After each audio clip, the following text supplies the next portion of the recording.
Welcome students, welcome to our channel.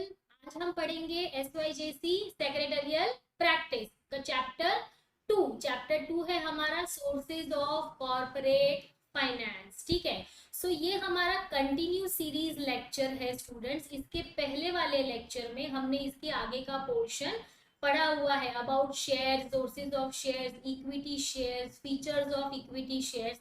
तो आप उस लेक्चर के ट्यून में रहेंगे तो it will be beneficial to you guys. ठीक है, तो लास्ट लेक्चर में हमने पढ़ा था about equity shares and features of equity shares. Equity shares क्या होता है और उसके फीचर्स क्या होते हैं। आज हम नेक्स्ट टॉपिक पढ़ने वाले हैं, दैट इज प्रेफरेंस शेयर। ठीक है, इक्विटी शेयर के जैसा ही है एक दूसरा शेयर जिसका नाम है प्रेफरेंस शेयर्स। उसके फीचर्स पढ़ेंगे, फिर टाइप्स ऑफ शेयर्स पढ़ेंगे।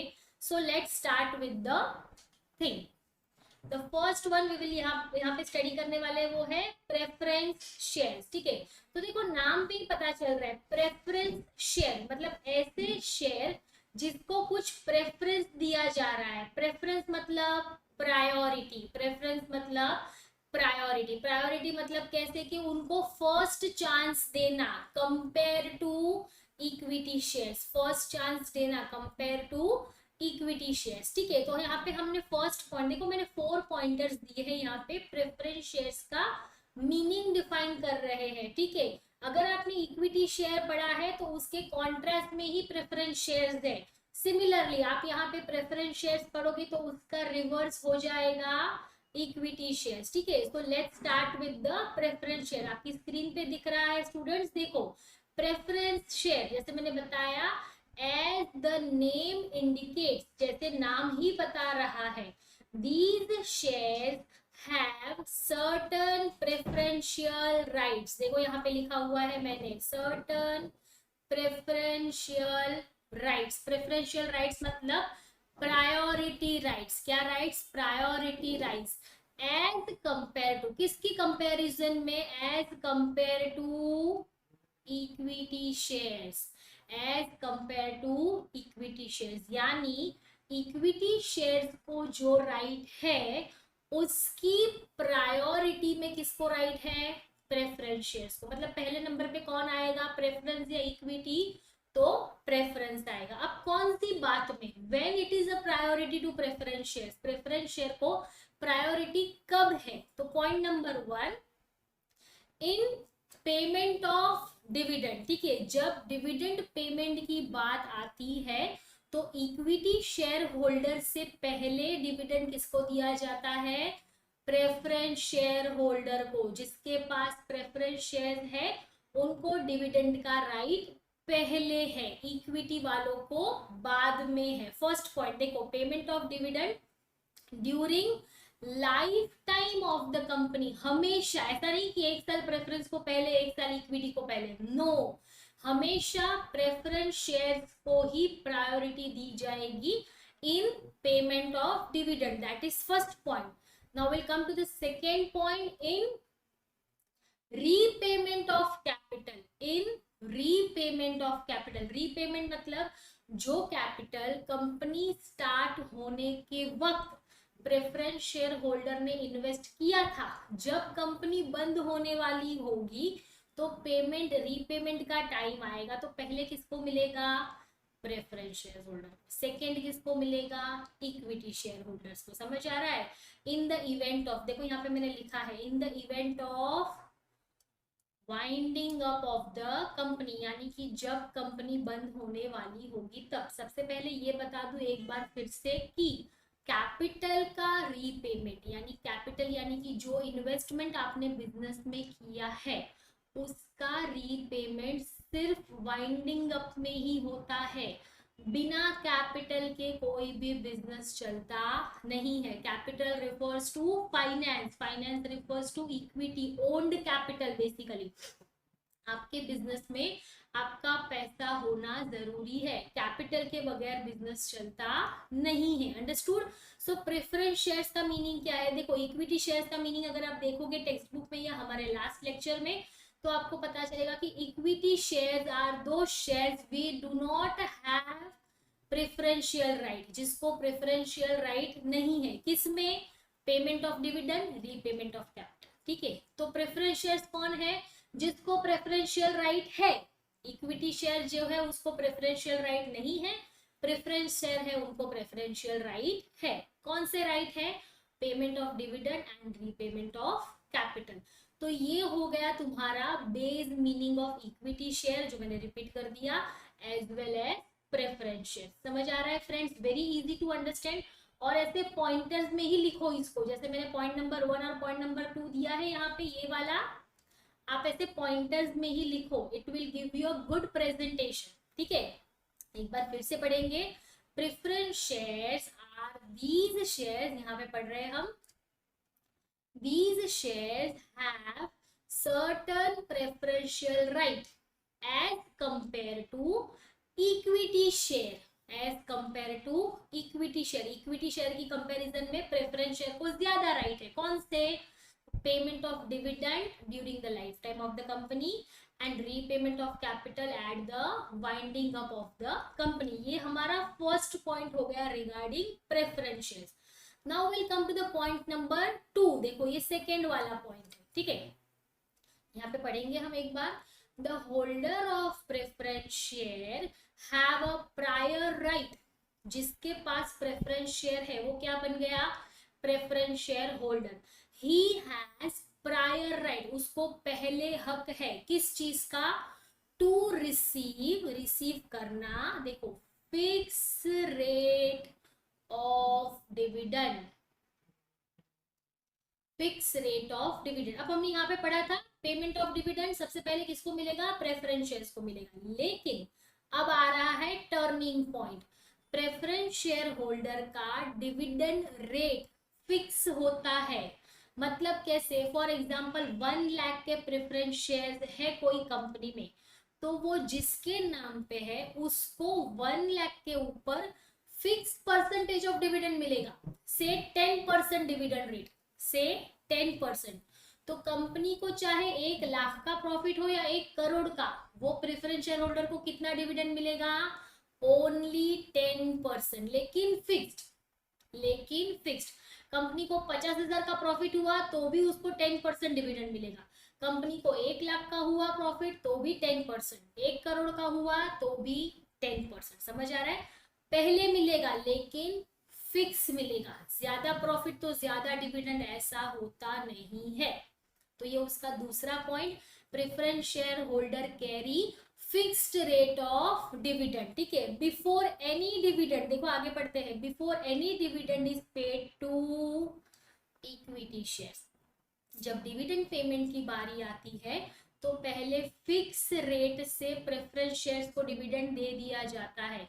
बाकी जो बचा वो डिविडेंड इक्विटी शेयर का होगा। फिर चाहे ज्यादा बचा या कम बचा या नहीं बचा, वो इक्विटी शेयर वाले देखेंगे। समझ में आ रहा है? थर्ड पॉइंट, इसीलिए देखो हम इक्विटी शेयर को क्या बोलते हैं? रिस्क टेकर बोलते हैं। हमने लास्ट लेक्चर में पढ़ा है उसको क्या बोलते हैं? Risk taker. क्योंकि उसके ऊपर रिस्क होता है ना, उसको शायद डिविडेंड मिले, शायद नहीं मिले, या तो बहुत ज्यादा मिले, depends on the amount of profit. Will come to the third point. यहाँ पे normally preference shares do not carry, देखो ये डू नॉट को ध्यान में रखना है। हाँ, ये नॉट डू नॉट बहुत हमको हेल्प करेगा। Do not carry any voting power. Preference shares वालों को वोट करने का पावर होता नहीं है। कहाँ वोट करना है? बिजनेस के सारे डिसीजन में प्रेफरेंस शेयर वोट नहीं कर सकता। आगे पढ़ो। दे हैव वोटिंग राइट, उसके पास वोटिंग राइट होता है, लेकिन कौन सा? Only, only on matters which affect their interest.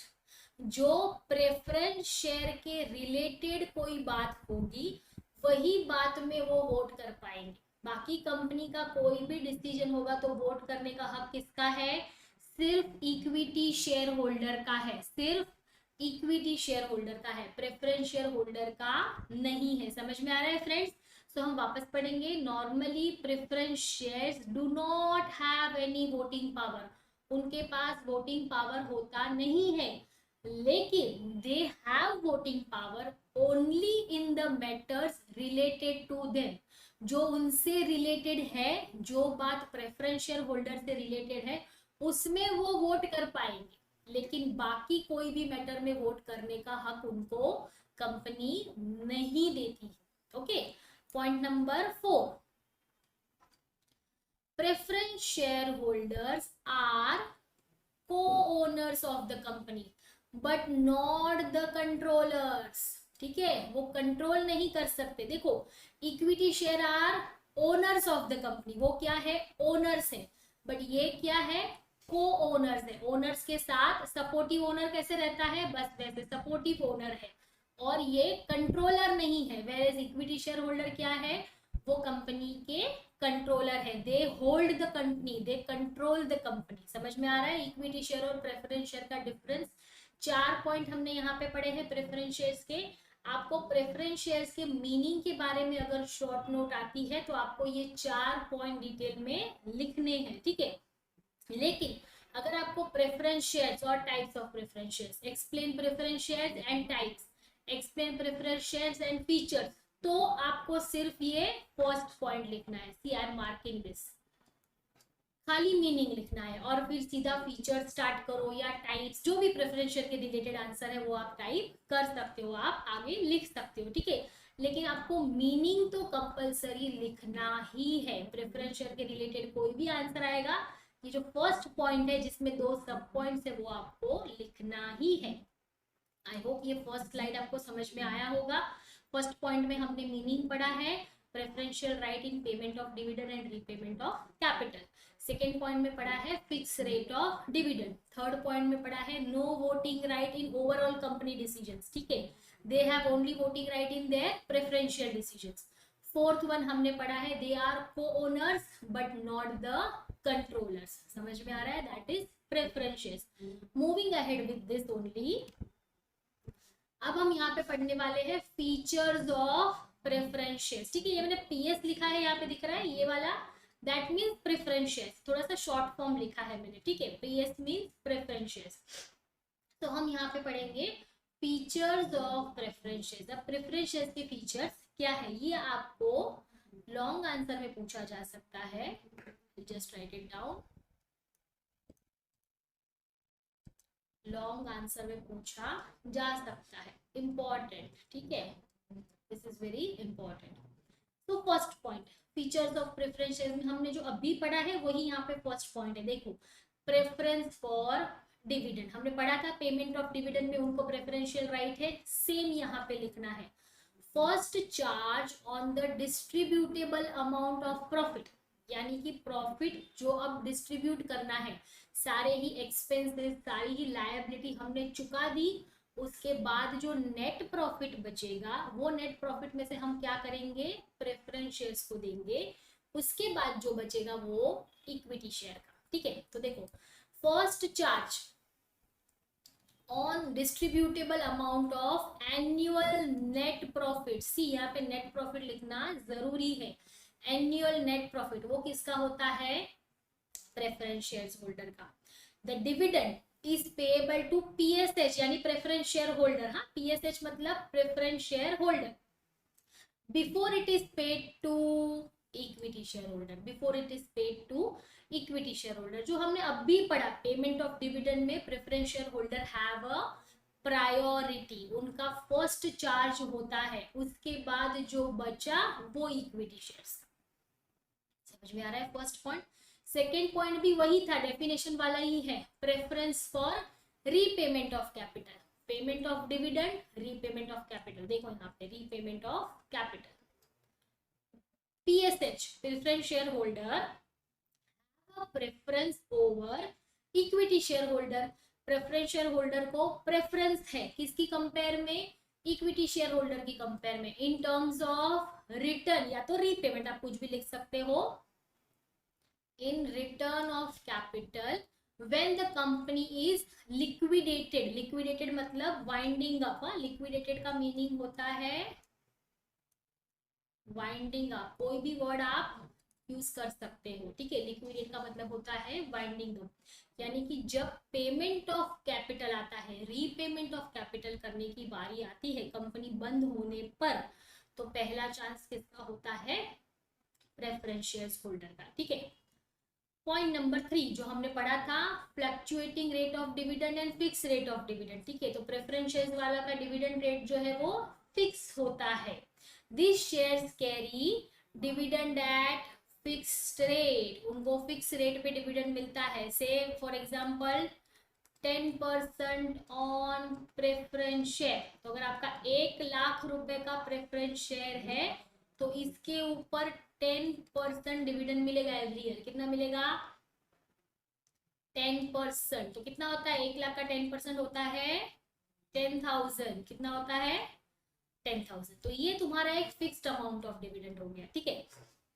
The rate of dividend is pre determined, pre determined मतलब पहले से डिसाइड होता है, डिसाइड इन एडवांस, इशू करने के वक्त ही डिसाइड हो जाता है कि भैया 10% देंगे तुमको, जब जब प्रॉफिट होगा तब तब डिसाइड होगा, ऐसा नहीं है। देखो, pre determined at the time of issue, issue के टाइम पर ही डिसाइड हो जाता है। Point number 4, nature of capital. अब ये जो प्रेफरेंस शेयर कैपिटल है उसका नेचर कैसा है, तो हम पढ़ेंगे पीएस यानी कि preference shares do not provide permanent share capital. Preference shares जो है वो परमानेंट होता नहीं है, दे आर रिडीम्ड। ये देखो नया वर्ड आया है आपके लिए, रिडीम्ड। रिडीम का मीनिंग है रीपेड, वापस दे देना, after certain period of time, ठीक है। एक पीरियड के बाद जो प्रेफरेंस शेयर्स है वो रिडीम, रीपे करने पड़ते हैं कंपनी को, लेकिन ये पीरियड मोस्टली लंबा होता है, 5 ईयर्स, 7 ईयर्स, 10 ईयर्स एग्जाम्पल, ठीक है। तो ऐसा नहीं है कि इक्विटी शेयर और प्रेफरेंस शेयर में बहुत डिफरेंस है। जैसे इक्विटी शेयर है, they will be in the company till the last day of company, वो वाइंडिंग अप के पहले रीपे होता नहीं है, but that is a life time capital. Nature of capital in preference shares is not a lifetime capital, is not a permanent capital, it should be redeem, repay होता है after certain period of time। a company cannot issue, देखो company cannot issue irredeemable preference shares। irredeemable मतलब जिसका payment होने वाला नहीं है, redeem यानी पे, redeemable यानी पेएबल, irredeemable मतलब नॉन पेएबल, इररिडीमेबल मतलब नॉन पेएबल। तो कंपनी ऐसे इररिडीमेबल प्रेफरेंस शेयर्स इशू नहीं कर सकती, इंडिया में अलाउड नहीं है। फॉरेन कंट्रीज में होता है पर इंडिया में अलाउड नहीं है। समझ में आ रहा है नेचर ऑफ कैपिटल। 4 पॉइंट पढ़े हमने प्रेफरेंस शेयर फीचर्स के, preference in dividend, preference in repayment of capital, fix rate of dividend, nature of capital. आगे बढ़ेंगे पॉइंट नंबर 5,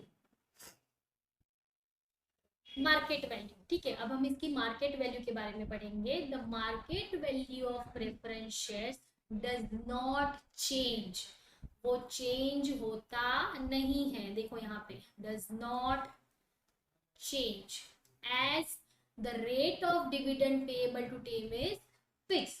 क्यों चेंज नहीं होती उसकी मार्केट वैल्यू, क्योंकि उसको जो डिविडेंड मिलने वाला है वो सेम है। तो मार्केट वैल्यू बढ़ने से डिविडेंड का अमाउंट बढ़ने वाला नहीं है। तुमने 1 लाख रुपया इन्वेस्ट किया है, चाहे 10 साल तक रहे, उसके ऊपर तुमको 10% ही मिलेगा। जब कंपनी स्टार्ट होती है तो उसका मार्केट वैल्यू कम होता है, नई नई कंपनी है, सबको पता नहीं है उसके बारे में। जैसे जैसे कंपनी का बिजनेस बढ़ता है, कंपनी की गुडविल बनती है, कंपनी का नाम बढ़ता है, तो उसकी मार्केट वैल्यू भी क्या करती है, बढ़ती है, ठीक है। तो ये मार्केट वैल्यू बढ़ती है, उसका बेनिफिट किसको मिलता है, इक्विटी शेयर।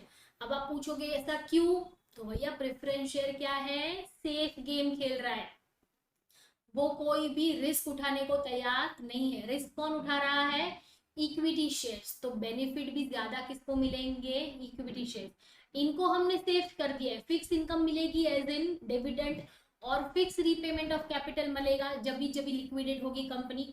तो ये दोनों फायदे प्रेफरेंस शेयर्स को दे दिए हैं, यानी वो तो सेफ हो गए, उनका कैपिटल भी सेफ है और रिटर्न ऑन कैपिटल भी सेफ है। जबकि इक्विटी वाले ये दोनों पे रिस्क ले रहे हैं, अपने कैपिटल पे भी रिस्क है और रिटर्न ऑन कैपिटल पे भी रिस्क है। समझ में आ रहा है, इसीलिए बाकी सारे बेनिफिट उनको मिल रहे हैं। पॉइंट नंबर 6, वोटिंग राइट के बारे में हमने अभी पढ़ा था लास्ट स्लाइड में। Normally preference share holder do not carry any voting right, उनके पास कोई वोटिंग राइट होता नहीं है, एक्सेप्ट यानी कि बाकी कौन से में होता है, they have voting power in the matter related to them, जो मैटर प्रेफरेंस शेयर से रिलेटेड है वहां पे मिलता है। देखो यहाँ पे preference share holder do not carry any voting power but they have voting right, उनके पास वोटिंग राइट है, लेकिन कौन सी मैटर में, only on matters which affect their interest. Their interest मतलब जो उनसे रिलेटेड है वो, ठीक है, मैं यहाँ पे लिख देती हूँ, जो उनसे रिलेटेड है उनको ही वोटिंग राइट मिलता है। जो मैटर प्रेफरेंस शेयर्स के बारे में डिस्कस हो रहा है वहां पे प्रेफरेंस शेयर होल्डर वोट कर सकते हैं, right. Point number 7, risk. Risk मतलब देखते हैं यहाँ पे क्या है, अब आप खुद समझ जाओगे कि प्रेफरेंस शेयर्स में रिस्क कम है, इक्विटी शेयर में रिस्क ज्यादा है। प्रॉफिट हुआ ही नहीं तो, कम हुआ तो प्रेफरेंस शेयर तो अपना पैसा लेके निकल जाएगा, लेकिन इक्विटी को अगर प्रॉफिट कम हुआ तो मिलेगा नहीं, ठीक है। The investor who are investing in preference share, जो प्रेफरेंस शेयर में इन्वेस्टर करते हैं ऐसे investors are cautious, generally preference shares वाले, safety of capital and steady return. देखो safety of capital and steady return are advantages with preference shares, ठीक है। तो जो कॉशियस यानी कि थोड़े से डरे हुए, जो रिस्क टेकर नहीं है, जो रिस्क उठाना नहीं चाहते, ऐसे इन्वेस्टर्स प्रेफरेंस शेयर में इन्वेस्ट करते हैं, क्योंकि उसमें रिस्क क्या होता है, कम। दूसरे क्या फायदे होते हैं, सेफ्टी ऑफ इन्वेस्टमेंट, जो इन्वेस्ट किया है वो सेफ है। दूसरा स्टेडी रिटर्न, जिसके ऊपर हमको हमेशा एक फिक्स रिटर्न मिलने वाला है, जब अपनी कंपनी को चाहे प्रॉफिट हो चाहे लॉस हो चाहे कम प्रॉफिट हो, लेकिन हमको हमारा रिटर्न तो मिलेगा ही मिलेगा। तो they have safety of capital and steady investment return, तो there is a less risk, less risk. Okay, we'll come to the 8th point, face value. Face value of preference shares is relatively higher than the equity shares. अब preference share सस्ते होंगे या equity shares, सोचो। Preference shares में safety है तो वो महंगा होगा, इक्विटी शेयर में रिस्क है तो वो कंपैरेटिवली सस्ता होगा, ठीक है। तो प्रेफरेंस शेयर्स की जो फेस वैल्यू है वो जनरली हायर होती है। नॉर्मली कितनी होती है, 100 रुपीज, हमेशा नहीं, normally it can be more और लेस देन 100 भी हो सकती है, लेकिन जनरली 100। अगर आप इक्विटी याद करोगे तो इक्विटी की कितनी होती है, इक्विटी शेयर होल्डर की फेस वैल्यू कितनी होती है, 10 रुपया। कितनी होती है, 10, नॉर्मली 10, 5 भी हो सकती है 15 भी हो सकती है, ऐसा नहीं है, लेकिन नॉर्मली कितनी होती है, 10 रुपीज। जबकि प्रेफरेंस शेयर्स की कितनी होती है, 100 रुपीज। समझ में आया, क्यों ज्यादा कम होती है वो भी मैंने बताया आपको, ठीक है। प्रेफरेंस शेयर सेफ है इसलिए उसकी फेस वैल्यू ज्यादा है, इक्विटी शेयर अनसेफ है इसके लिए उसकी फेस वैल्यू कम है। Will come to the point number 9, rights और बोनस इशू। मैंने इक्विटी शेयर के वक्त ये एक्सप्लेन किया था, राइट इशू क्या होता है, बोनस इशू क्या होता है, एक बार वापस बता देती हूँ। बोनस तो सबने सुना होगा, दिवाली पे मिलता है extra salary, that is bonus. तो सेम यहाँ पे भी इक्विटी शेयर होल्डर्स को बोनस शेयर्स मिलते हैं, यानी कि shares which get at free of cost, जो फ्री में मिलता है इक्विटी शेयर होल्डर को। किसको, इक्विटी शेयर होल्डर को ही मिलेगा, बाकी किसी को मिलेगा नहीं।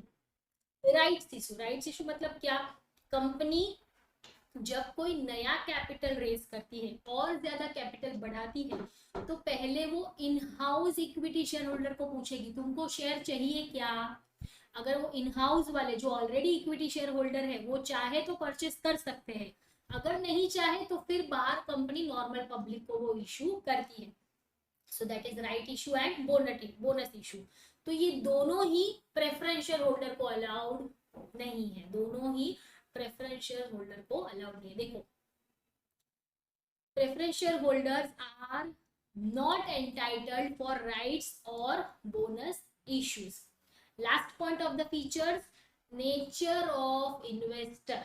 अब जो इन्वेस्टर प्रेफरेंस शेयर लेते हैं उनका नेचर कैसा होगा, नेचर ऑफ कैपिटल जैसा ही होगा। देखो यहाँ पे investor who are conservative, cautious, जिनको सेफ्टी ऑफ कैपिटल चाहिए और स्टेडी रिटर्न चाहिए, वो प्रेफरेंस शेयर्स खरीदते हैं। कौन खरीदेगा प्रेफरेंस शेयर्स, जो कॉशियस है, जो रिस्क टेकर नहीं है, ठीक है, जिनको अपना कैपिटल सेफ रखना है और उसके ऊपर रिटर्न भी फिक्स चाहिए, ज्यादा कम नहीं चाहिए। उनको ऐसा नहीं लेना है कि अरे कंपनी को प्रॉफिट नहीं हुआ या कम हुआ तो हमको नहीं मिलेगा, ऐसा वाला उनका फंडा नहीं है।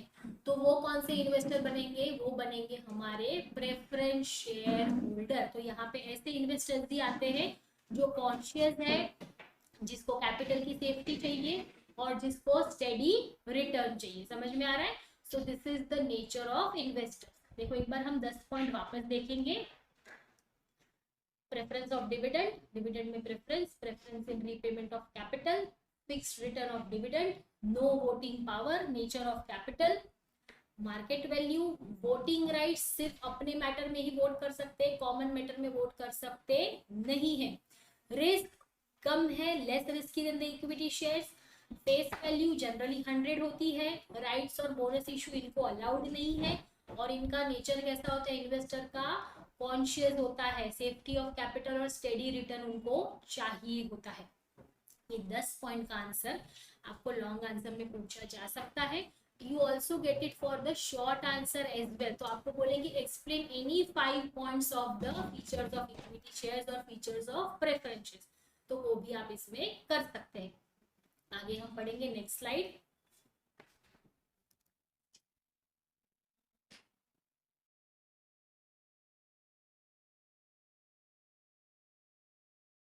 हम पढ़ेंगे नेक्स्ट स्लाइड में टाइप्स ऑफ शेयर्स। ठीक है, टाइप्स ऑफ शेयर्स में हमारे पास दो टाइप्स है, टाइप्स ऑफ इक्विटी शेयर्स और types of preference shares. Types of equity share बहुत ही छोटा है, सिर्फ 2 पॉइंट का है, ये जनरली आपको शॉर्ट नोट में ही पूछा जाएगा। ठीक है, types of equity share generally they will ask in you short note. ठीक है, शॉर्ट नोट के लिए पूछा जा सकता है। और टाइप्स ऑफ शेयर्स का बड़ा आंसर पूछा जा सकता है, तो आपको दोनों एक्सप्लेन करना है। अगर आपको क्या पूछ रहे थे, टाइप्स ऑफ शेयर्स पूछते हैं तो आपको इक्विटी और प्रेफरेंस दोनों एक्सप्लेन करना है। क्या करना है, दोनों एक्सप्लेन करना है। ठीक है, तो हम पहले यहाँ पे टाइप्स ऑफ इक्विटी शेयर्स देखेंगे। Equity share can be of 2 types. Equity shares कैसे होते हैं, 2 टाइप के होते हैं। पहला, first one is equity share with normal voting right, and दूसरा equity share with differential voting right. Very easy to understand. पहला इक्विटी शेयर का टाइप है विथ नॉर्मल वोटिंग राइट्स, दूसरा टाइप है विथ डिफरेंशियल वोटिंग राइट्स। पहला हम पढ़ेंगे, voting right of such equity holders is in proportion to his shareholding। अब ये कैसे शेयर है, जो शेयर्स के प्रपोर्शन में उनके वोटिंग राइट होते हैं। अब ये क्या होता है मैं एक्सप्लेन करती हूँ। फॉर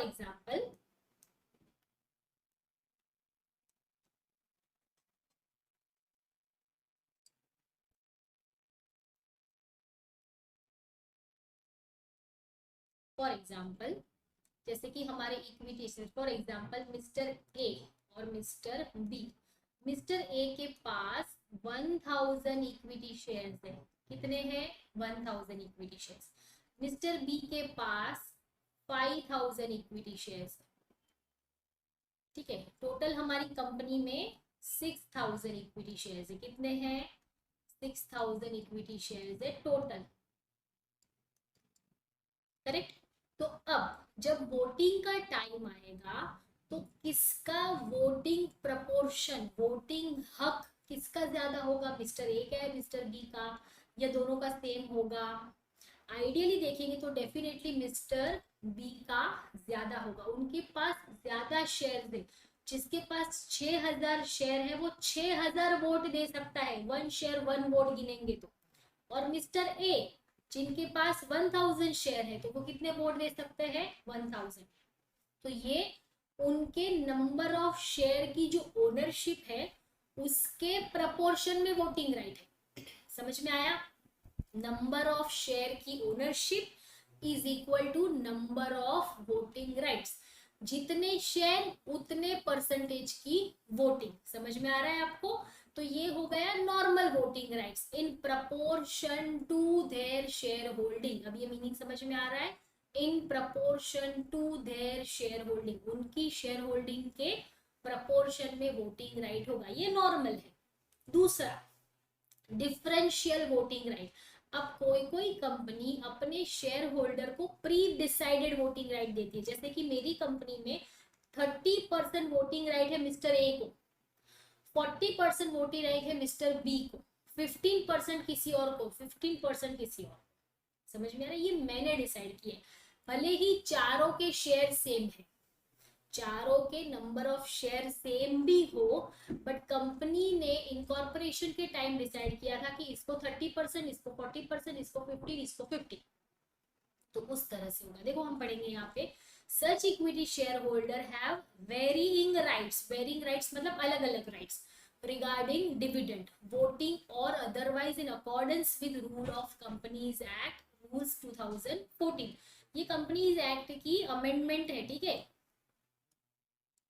ये कंपनीज एक्ट की अमेंडमेंट है। जो रूल 4 में लिखा है कि कंपनी चाहे तो इक्विटी शेयर होल्डर को अलग अलग राइट दे सकती है डिविडेंड के लिए, वोटिंग के लिए और कोई भी मैटर के लिए, ये अलाउज है, ये प्रोविजन है। ये क्या है? प्रोविजन है। जनरली ऐसा होता है, लेकिन स्पेशल केस में कैसा? ये भी हो सकता है, स्पेशल केस में डिफरेंशियल वोटिंग राइट्स हो सकते हैं। समझ में आया? Very short answer about equity shares के types. with normal voting right, with differential voting right. Normal voting right in proportion to their shareholding और differential as per the rule 4 of companies rule 2014, जो companies act ने specially decide किया हुआ है, companies act ने specially decide किया हुआ है। That is types of equity shares. Will move to next, types of preference shares. देखो टाइप्स ऑफ प्रेफरेंस शेयर्स में हमारे पास टोटल 8 टाइप है, 8 टाइप्स। कितने हैं? 8 टाइप्स है हमारे पास। कितने? तो ये इंडिविजुअल बड़ा आंसर भी पूछ सकते हैं और आपको साथ में टाइप्स ऑफ शेयर्स में भी पूछ सकते हैं। तो दोनों मिला के कितने 10 पॉइंट हो जाएंगे, इसके 8 और 2 इक्विटी शेयर्स के, तो 10 पॉइंट का बड़ा आंसर भी आ सकता है, या 8 पॉइंट का बड़ा आंसर भी पूछ सकते हैं 10 मार्क्स के लिए। तो आपको क्या करना है इसमें, अगर आपको पूछा है explain preference shares and types of preference shares, तो सबसे पहले प्रेफरेंस शेयर्स का मीनिंग लिखना है, उसके बाद उसके टाइप्स लिखने ही, डायग्राम भी आप ड्रॉ कर सकते हो। It is very good for your presentation, ठीक है। सबसे पहले हम नाम पढ़ेंगे यहाँ पे। देखो फर्स्ट वन है, नाम के साथ साथ उसका मीनिंग भी पढ़ते जाएंगे, ठीक है। पहला है cumulative preference shares, non cumulative preferences. अब क्यूमुलेटिव का मतलब क्या है वो हमको जानना है। सबसे पहले क्या जानना है? क्यूमुलेटिव का मतलब जानना है। तो मैं यहाँ पे आपको एग्जांपल देती हूँ एक। फॉर एग्जाम्पल अगर आपने बैंक का पासबुक देखा होगा तो मैं यहाँ पे ड्रॉ करती हूँ। फॉर एग्जाम्पल ये डेबिट, ये क्रेडिट और ये बैलेंस, ठीक है। फॉर एग्जाम्पल आपके पास 10,000 रुपीज आपने क्रेडिट कर दिए। क्या कर दिए? क्रेडिट, यानी बैंक में जमा कर दिए। तो आपको बैलेंस कितना हो जाएगा? 10,000 हो जाएगा, राइट। अब ये आपने जनवरी में किया है, समझ लो किसमें किया है? जनवरी में। फेब्रुआरी में आपने और 1000 ऐड कर दिए, डिपॉजिट किया, बैलेंस कितना हो गया? 11,000। 10,000 तो पहले से था, 1000 ऐड हो गया तो कितना हो गया? 11,000। मार्च में आपने फॉर एग्जाम्पल 5000 रुपीज कैश निकाले बैंक से, क्या किया, विड्रॉ किया। डेबिट करना है मतलब निकालना, क्रेडिट करना मतलब डिपॉजिट करना। 5000 आपने विड्रॉ किया, तो अब बैलेंस कितना हो गया, 11 में से 5 गया तो 6000, कितना हो गया, 6000। समझ में आ रहा है, ये दिख रहा है आपको बैलेंस। अब ये जो बैलेंस कॉलम है ना, इसको बोला जाता है क्यूमुलेटिव। चलता रहता है, एडलेस होता रहता है, ठीक है। क्यूमुलेटिव बैलेंस बोला जाता है। क्या बोला जाता है, क्यूमुलेटिव बैलेंस। अब आप बोलोगे जनवरी फरवरी में मेरा बैलेंस 10-11 हजार था, मार्च में तो 6000 ही दिखा रहा है। ये क्यूमुलेटिव बैलेंस है, 11,000 में से 5,000 निकालने के बाद वाला balance. This is cumulative amount, मतलब जो ऑनगोइंग है, जिसमें एडलेस होके बैलेंस बचता है, दैट इज क्यूमुलेटिव। एक में एक ऐड होके 2 होता है, 2 में से एक ऐड माइनस होके 1 आ जाता है। ये जो प्लस माइनस करने के बाद जो बैलेंस आता है, दैट इज क्यूमुलेटिव। ये आपको मीनिंग फिलहाल के लिए याद रखना है। व्हाट इज क्यूमुलेटिव प्रेफरेंसेस, वो हम बाद में पढ़ेंगे। क्यूमुलेटिव मतलब जिसमें एडिंग लेस होता है, ऐड या लेस होता है। तो नॉन क्यूमुलेटिव मतलब जिसमें ऐड लेस नहीं होता है, जो सीधा बैलेंस। अब ये देखोगे ना आप, ये वाला balance 10,000, 1,000, 5,000, this is non cumulative, this is non cumulative. लेकिन ये 11, 10 और 6, दिस इज क्यूमुलेटिव, ठीक है। क्यूमुलेटिव मतलब जिसमें एडलेस होके आ रहा है, नॉन क्यूमुलेटिव मतलब सिंगल यूनिट, उसमें एडलेस हो रहा नहीं है। फिलहाल इतना ही याद रखना है। Cumulative preferences, non cumulative preferences हम बाद में पढ़ेंगे। Okay, now will come to the point number 3। ये फर्स्ट 2 समझ में आ रहा है, क्यूमुलेटिव, नॉन क्यूमुलेटिव प्रेफरेंसेस, ठीक है। Third, participating preferences, non participating preferences. अब पार्टिसिपेटिंग का मीनिंग मतलब जो पार्टिसिपेट करता है, नॉन पार्टिसिपेटिंग मतलब जो पार्टिसिपेट नहीं करता है। अब इसमें एग्जांपल लेंगे। सपोज आपकी कॉलेज में एक इवेंट है, जिसमें एक ड्रामा होने वाला है। क्या होने वाला है, ड्रामा होने वाला है। ड्रामा में अगर आप पार्टिसिपेट कर रहे हो, if you participate, then you become participating student who are participating in drama, तो आप आ जाओगे participating. But if you are not participating, नहीं कर रहे हो, तो आप क्या बन जाओगे, नॉन पार्टिसिपेटिंग स्टूडेंट। क्या बन जाओगे, नॉन पार्टिसिपेटिंग स्टूडेंट। तो पार्टिसिपेटिंग प्रेफरेंसेस यानी जो पार्टिसिपेट करता है। अब किसमें, वो हम बाद में देखेंगे। नॉन पार्टिसिपेटिंग मतलब जो पार्टिसिपेट नहीं करता है, किसमें, वो बाद में देखेंगे, ठीक है। That is participating preferences, non participating preferences. समझ में आया, cumulative, non cumulative, participating, non participating. अब थर्ड, फिफ्थ पॉइंट आ रहा है कन्वर्टिबल, नॉन कन्वर्टिबल। कन्वर्टिबल यानी जो कन्वर्ट होता है, that is convertible preferences. Non convertible यानी कि जो कन्वर्ट नहीं होता है, that is non convertible. For example, आप इंडिया से कहा जा रहे हो, यूएसए, अमेरिका जा रहे हो, ठीक है। तो इंडिया में जो आपके पास रुपीज है, वो यूएसए में चलेंगे क्या, नहीं चलेंगे। आपको क्या चाहिए वहां पे जाके, डॉलर्स। क्या चाहिए आपको, डॉलर्स। तो रुपीज को डॉलर में कन्वर्ट करना पड़ेगा। समझ में आ रहा है, दैट इज कन्वर्जन। सो जो प्रेफरेंसेस कन्वर्ट होते हैं, दैट इज कन्वर्टेबल प्रेफरेंसेस। जो नहीं होते हैं, वो non convertible preferences.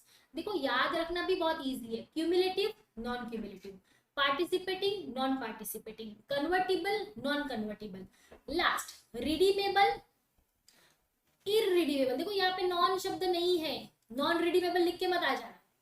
Irredeemable, irredeemable, redeemable, irredeemable, non redeemable नहीं है, लेकिन मीनिंग वही है। रिडीम का मतलब क्या होता है, रीपेमेंट, ठीक है।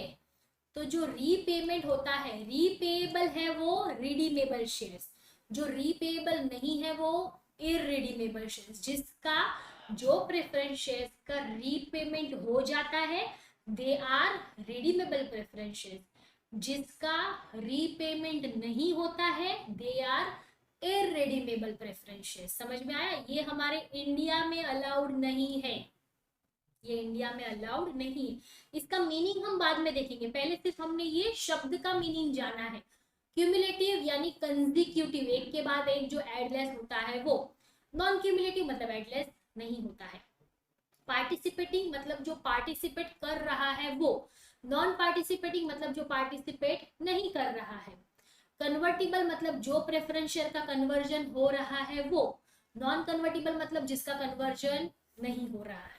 रिडीमेबल यानी जिसका रीपेमेंट होने वाला है वो।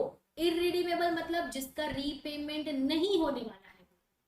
ये आपको शब्द के मीनिंग, मैंने वर्ड्स के मीनिंग यहाँ पे बता दिए। अब हम पढ़ेंगे पर्टिकुलर वर्ड वाले प्रेफरेंस शेयर्स, जैसे कि cumulative preference shares, convertible preference share, irredeemable preference shares, ये हम नेक्स्ट में पढ़ेंगे। ठीक है, so let's move. First point, cumulative preference shares. अब ऐसे प्रेफरेंस शेयर जिसमें एडलेस होता है। क्यूमुलेटिव का मीनिंग क्या है? एडलेस। क्या? तो डिविडेंड। क्या? तो डिविडेंड। अब हम यहाँ पे पढ़ेंगे, देखो क्यूमुलेटिव, मेरे साथ साथ पढ़िए। Cumulative preference shares are those shares on which dividend goes on accumulating। Dividend accumulate, add on, accumulate का मीनिंग है एड ऑन होता जाता है until it is fully paid। until it is fully paid। वापस पढ़ेंगे आगे। It means if dividend is not paid in any year, the unpaid amount is carry forward। unpaid amount is carry forward to next year। अब मैं बताती हूँ यहाँ पे आपको एक एग्जांपल। फॉर एग्जांपल 2019 में आपका डिविडेंड था 10,000 रुपीज। कितना था? 10,000 रुपीज। ठीक है, जो आपको मिल गया। 2020 में आपका डिविडेंड था 10,000 रुपीज, लेकिन उस साल आपको मिल नहीं पाया ड्यू टू लॉस, और यू कैन से पेंडेमिक, जो कोरोना हो गया। ठीक है, कुछ भी रीजन की वजह से ये 10,000 जो आपको 2020 में मिलने वाला था, ये आपको मिला नहीं है। अब जब 2021 आएगा, यानी कि करंट ईयर, उसका भी 10,000 आएगा। करेक्ट? तो 2021 में आपको ये 10 प्लस ये वाला भी 10 मिला के टोटल 20,000 डिविडेंड मिलेगा। कितना मिलेगा? 20,000। जो पिछले साल का बाकी रह गया था वो ये साल मिल जाएगा। ठीक है, तो ऐसे प्रेफरेंस शेयर अगर आपके पास है तो उसको क्या बोला जाता है? Cumulative preference shares. यानी कि एनी डिविडेंड, कोई ईयर का डिविडेंड अगर फुल्ली पेड नहीं है तो वो अमाउंट अगले साल नेक्स्ट ईयर के डिविडेंड में कैरी फॉरवर्ड हो जाता है। That is cumulative preference share. समझ में आया? एड ऑन हो जाता है डिविडेंड। ठीक है, तो ये शेयर्स को क्या बोलते हैं? Cumulative preference. जब आपकी कंपनी प्रेफरेंस शेयर्स इशू करती है तो उसका नेचर भी इशू करती है। Cumulative preference shares, non cumulative preference shares, convertible preference share, etcetera etcetera. ठीक है, फर्स्ट अब देखो, डिविडेंड पिछले साल का जो रह जाता है, अनपेड है, वो ऐड हो जाता है तो क्यूमुलेटिव। अगर ऐड नहीं होता है तो नॉन क्यूमुलेटिव। अगर क्यूमुलेटिव का मीनिंग आ गया तो नॉन क्यूमुलेटिव का बहुत इजी है। ठीक है, वापस पढ़ेंगे हम। नॉन क्यूमुलेटिव सेकंड वाला प्रेफरेंस शेयर हमारा, dividend on the share does not gate, देखो यहाँ पे नॉट है, यहाँ पे क्या था? गोज ऑन एक्यूमुलेटिंग, और यहाँ पे क्या है? Does not gate accumulated.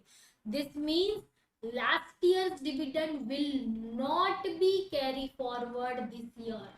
ये साल सिर्फ यही साल का मिलेगा, पिछले साल का भूल जाओ, पिछले साल का भूल जाओ।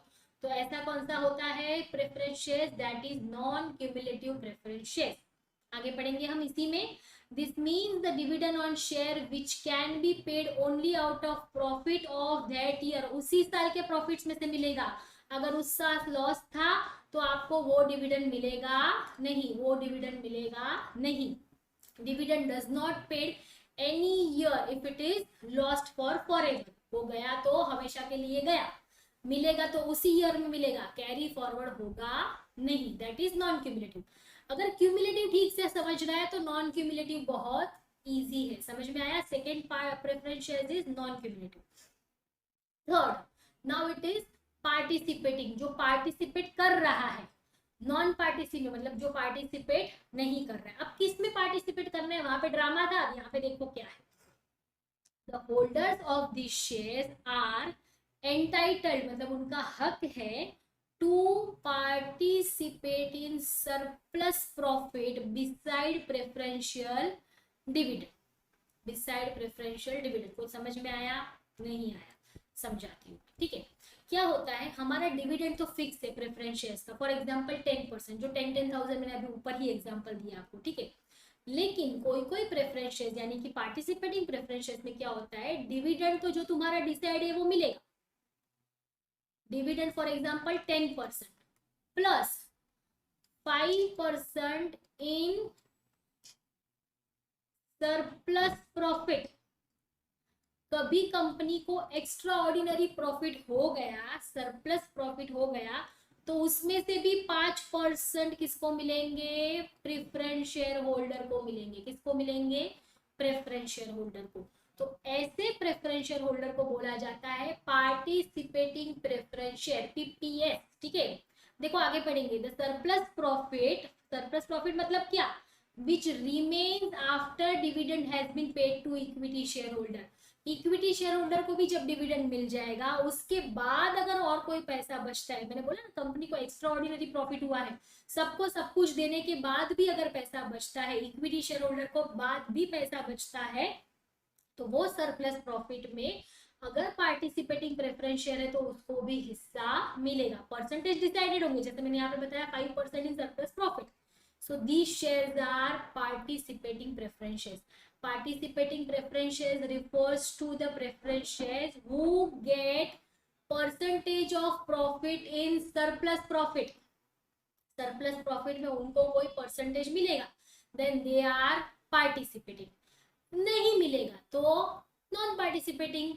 पार्टिसिपेटिंग का एग्जैक्ट रिवर्स, ठीक है। देखो हम नेक्स्ट में देखेंगे point number 4, not participating preference shares. These holders of this shares are not, देखो मैंने बोल्ड में ही लिखा है already, not entitled to participating in surplus profit beside preferential dividend. Generally preference shares are non participating only. हमेशा कैसे होते हैं? ऐसे ही होते हैं, वो नॉन पार्टिसिपेटिंग ही होते हैं। Participating preference shares generally company issue करती नहीं है। कौन इक्विटी शेयर होगा जो बच्चा कुछ प्रॉफिट प्रेफरेंस शेयर को वापस देगा? कोई नहीं देता है। तो generally preference share non participating ही होते हैं, लेकिन कहीं कहीं पे पार्टिसिपेटिंग प्रेफरेंस शेयर्स भी अलाउड है, तो हमें पढ़ना है, ठीक है। Unless and until mentioned in AOA, AOA का मतलब है आर्टिकल्स ऑफ एसोसिएशन। अगर आप पार्टिसिपेटिंग प्रेफरेंस शेयर इशू करते हो तो आर्टिकल्स ऑफ एसोसिएशन में आपको मेंशन करना पड़ेगा कि हमारी कंपनी के जो प्रेफरेंस शेयर है वो पार्टिसिपेटिंग है। समझ में आ रहा है? Will come to the point number 5, convertible preference shares. Convertible मतलब जिसका कन्वर्जन होता है, तो ऐसे प्रेफरेंस शेयर जिसका कन्वर्जन होता है इक्विटी शेयर्स में, जिसका कन्वर्जन होता है इक्विटी शेयर्स में। देखो यहाँ पे पढ़ेंगे, the holder of this shares have a right, उनके पास हक है, to convert their preference shares into equity shares within a certain fix period. कोई फिक्स पीरियड के बाद, फॉर एग्जांपल आपने 2019 में प्रेफरेंस शेयर लिए, तब आपने बोला कि अभी नई नई कंपनी है तो मैं देखूंगा, कंपनी अगर अच्छी चलेगी तो मैं इक्विटी शेयर होल्डर बन जाऊंगा, तो मैं रिस्क उठाने के लिए तैयार हूं, लेकिन अभी नहीं, अभी तो मुझे डर लग रहा है। तो आप क्या करोगे? 2019 में प्रेफरेंस शेयर लेते हो 3 साल वाले, तो 3 साल के बाद यू हैव राइट, आपको करना है तो if you want you can convert to equity, if you don't want you can be preference. अगर आपको बनना है तो आप प्रेफरेंस को कन्वर्ट करके इक्विटी बन सकते हो, लेकिन नहीं बनना है तो प्रेफरेंस कंटिन्यू कर सकते हो। अभी आप 4th ईयर में बोलोगे कि अब मुझे बनना है, तो नॉट अलाउड। अगेन 3 इयर्स के बाद 3-3 साल की टर्म में कर सकते हो। आपने जितने साल वाले प्रेफरेंस शेयर लिए, मैंने 3 साल वाले लिए, तो 3-3 साल के बाद मेरे पास मौका है कि प्रेफरेंस को इक्विटी में कन्वर्ट कर सकता हूँ, लेकिन 4th year 5th ear middle of the year term हम कन्वर्ट नहीं कर सकते। समझ में आया? अब नॉन कन्वर्टिबल मतलब they cannot convert their preference shares into equity shares. These shares can not be converted into equity shares, इसको इक्विटी शेयर में कन्वर्ट नहीं कर सकते। 7 रिडीमेबल प्रेफरेंस शेयर्स, मैंने प्रेफरेंस शेयर्स के मीनिंग में भी समझाया था, फीचर्स में था, ठीक है। रिडीमेबल मतलब repayment, shares which can be redeem, redeem का मीनिंग होता है रीपेड, रिडीम का मीनिंग होता है repaid after fix period of time, fix period of time के बाद जो रीपे होता है उसको रिडीमेबल प्रेफरेंस शेयर्स बोलते हैं, जो नहीं होता है उसको इररिडीमेबल प्रेफरेंस शेयर्स। पहले रिडीमेबल में पढ़ेंगे। रिडीम कहां से होता है? आउट ऑफ डिविजिबल प्रॉफिट और फ्रेश इशू। अब ये जब प्रेफरेंस शेयर्स का रीपेमेंट करना है तो वो कहां से करेंगे, पैसा कहां से लाएगी कंपनी? तो जो डिविजिबल प्रॉफिट जो बचता है प्रॉफिट कंपनी का, उसमें से या तो कोई नया शेयर कैपिटल इशू करके ला सकते हैं, ठीक है। इसकी डिटेल हम इसके आगे के चैप्टर में पढ़ने वाले हैं, ठीक है। यहाँ पे सिर्फ इतना याद रखो कि डिविजिबल प्रॉफिट में से या तो नया फ्रेश इशू करके रिडीम कर सकते हैं प्रेफरेंस शेयर को, रिडीम यानी रीपे। अब पढ़ेंगे irredeemable preference share which are not repayable in the life time of the company, ठीक है। देखो, which are not redeemable, payable कब होता है? Only on winding up of the company, equity share के जैसा ही, जब वाइंडिंग अप होगा कंपनी बंद होगी तभी रीपे होगा, उसके पहले रीपे होगा नहीं, तो उसको बोलते हैं इररिडीमेबल प्रेफरेंस शेयर्स। अब देखो, कंपनी क्रॉस किया है मैंने, company can not issue irredeemable PS यानी irredeemable preference shares, company issue नहीं कर सकती इंडिया में, इट इज नॉट अलाउड। बाहर की कंट्रीज में ये अलाउड है, लेकिन यहाँ पे अपनी कंपनीज एक्ट ऐसे शेयर इशू करना अलाउ नहीं करती है। आप इररिडीमेबल प्रेफरेंस शेयर जिसका पेमेंट कभी ना हो, ऐसा कर नहीं सकते, कभी ना कभी एक फिक्स टाइम के बाद उसको रीपे आपको करना ही है। समझ आ रहा है फ्रेंड्स? तो ये लेक्चर में हमने प्रेफरेंस शेयर्स के बारे में पढ़ा, features of preference shares, types of shares में इक्विटी शेयर्स के 2 टाइप पढ़े, और प्रेफरेंस शेयर्स के हमने 8 टाइप पढ़े हैं, 8 types of preference shares. So with the summary हम यहाँ पे ये सब एक बार देख लेंगे कि प्रेफरेंस शेयर्स क्या होता है, इक्विटी शेयर्स क्या होते हैं, फीचर्स क्या है, टाइप्स क्या है। इससे आपको आगे के लेक्चर का जो फंडामेंटल्स है वो समझने में हेल्प करेगा। In case of any query आप कमेंट बॉक्स में लिख सकते हो students. Thank you very much.